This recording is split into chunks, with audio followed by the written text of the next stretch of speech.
Salam sejahtera dan salam Sarawak kesayang, bersama saya Janet Bennett.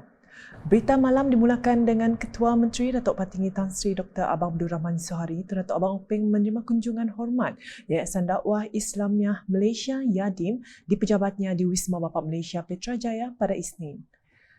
Rombongan tersebut diketuai Pengarah YADIM Sarawak Awang Dul Hadi Awang Mat bersama Pengarah Kanan di Pejabat Yang di-Pertua YADIM Muhammad Nashhan Sahir Halim dan Pegawai Eksekutif YADIM Kamarul Arif Soh. Menurut Kamarul Arif, tujuan kunjungan hormat itu adalah untuk mengeratkan lagi hubungan di antara YADIM dengan Kerajaan Sarawak dan juga bertukar pandangan dan cadangan untuk memperluaskan isu dakwah di wilayah Sarawak khususnya.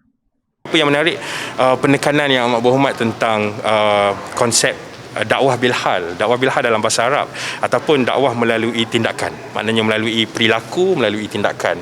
Perbanyakkan program-program dakwah yang bukan bersifat preaching, yang bersifat mengajar begitu, tetapi lebih kepada penonjolan akhlak, sikap dan kita. Yang menariknya, bagaimana kita nak menjadikan dakwah sebagai salah satu daripada mesej dalam program pemekasaan rakyat. Sementara itu, pencapaian luar biasa Sarawak Energy sebagai pembekal tenaga utama di Sarawak selama 100 tahun terus memainkan peranan penting dalam maju transformasi pembangunan sosioekonomi di negeri ini.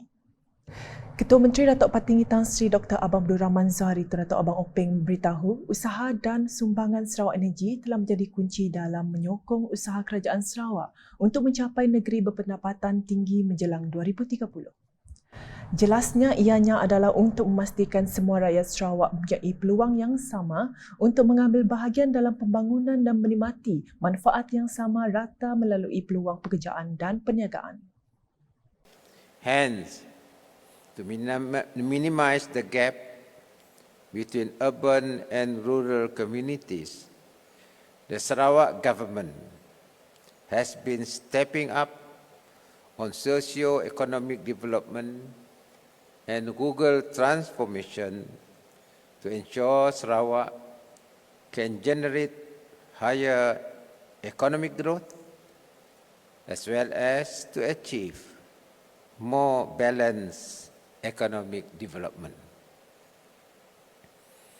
I am also very pleased by the progress we have made in lighting up Sarawak, particularly our remote communities, through the accelerated Google Electrification Master Plan under Project Rakyat, a collaboration with Ministry for Utility and Telecommunication and Sarawak Energy. Beliau berkata demikian ketika menyempurnakan majlis sambutan 100 tahun Sarawak Energy di Pusat Konvensyen Borneo Kuching BCCK pada Isnin. Datuk Patinggi Tan Sri Abang Suhari menambah, Sarawak juga berhasrat melalui sektor tenaga boleh memperbaharui untuk mencapai pertumbuhan yang mempat sekaligus menjadi punca tenaga utama di Asia Tenggara. Since 2016, we have been exporting predominantly renewable electricity to West Kalimantan, and in the near future, we will commence power export to Sabah and eventually aim to materialize the Borneo grid and become the battery of ASEAN. Our North Kalimantan project is also progressing well in its preparation for the final investment decision. Once this project is realized, it will greatly contribute to regional supply reliability, economic growth, and prosperity. Laporan seterusnya, satu ceramah khas berkaitan keselamatan Jalan Raya Keluarga Malaysia telah dianjurkan bersama Kementerian Pengangkutan Malaysia dan Pusat Khidmat Parlimen Lawas. Menurut Timbalan Menteri Pengangkutan Malaysia, Datuk Henry Sum Agong, ianya diadakan bagi memudahkan belia di daerah lawas mendapatkan lesen memandu motosikal dan maklumat berkenaan dengan peraturan jalan raya. Program ini juga diadakan bagi memberi keutamaan berkenaan dengan keselamatan semasa di jalan raya. Peserta perlu hadir untuk mendengar taklimat serta ujian lisan ringkas supaya sedikit sebanyak berkongsi ilmu berhubung keselamatan jalan raya. Katanya semasa berucap dalam program bantuan lesen memandu keluarga Malaysia PBLMKM di Dewan Gelanggang Badminton Gaya pada Sabtu.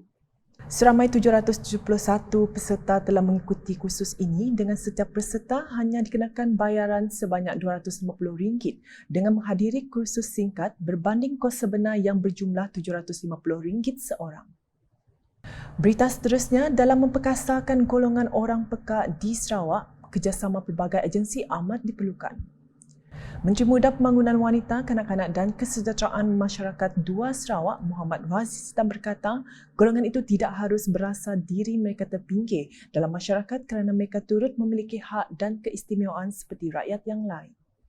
Fokus yang telah diberi untuk pembangunan perancangan dan tu menambah baik kita punya dasar-dasar di bawah kementerian ini akan diberi perhatian yang sewajar. Dan secara pribadinya saya mengucapkan setinggi terima kasih kepada peserta-peserta semua. Anda telah melakukan yang terbaik untuk masyarakat kita. Kita semua adalah rakyat Sarawak, masyarakat Sarawak ataupun Malaysia amnya. Beliau berkata demikian semasa berucap dalam Majlis Penutupan Deaf Empowerment Workshop 2022 di Imperial Hotel Kuching pada Ahad. Bengkel ini diadakan selama 3 hari yang dihadiri 50 orang peserta dari pelbagai persatuan dan agensi kerajaan di Sarawak.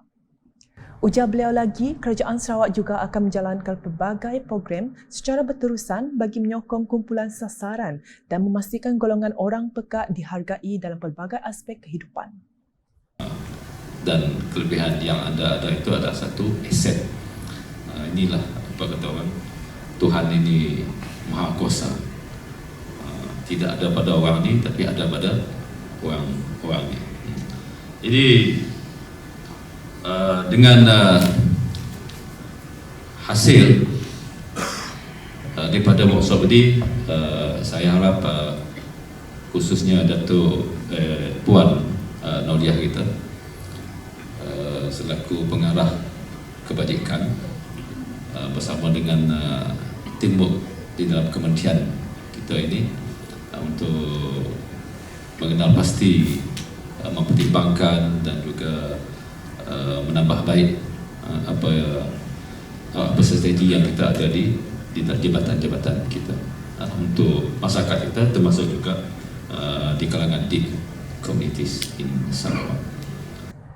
Di akhir majlis itu, Muhammad Razi turut menyaksikan pembentaian perjanjian persefahaman MOU melibatkan 6 buah persatuan komuniti pekak iaitu Sarawak Society for the Deaf SSD, Sarawak Deaf Sport Association SSDEAF, Malaysia Sign Language and Deaf Studies Association MYBIM, Deaf Media and Technology Association Kuala Lumpur and Selangor DEAFMT, Sarawak Deaf Dance and Culture Society SWDAC dan Sarawak Deaf Youth Society SWDY.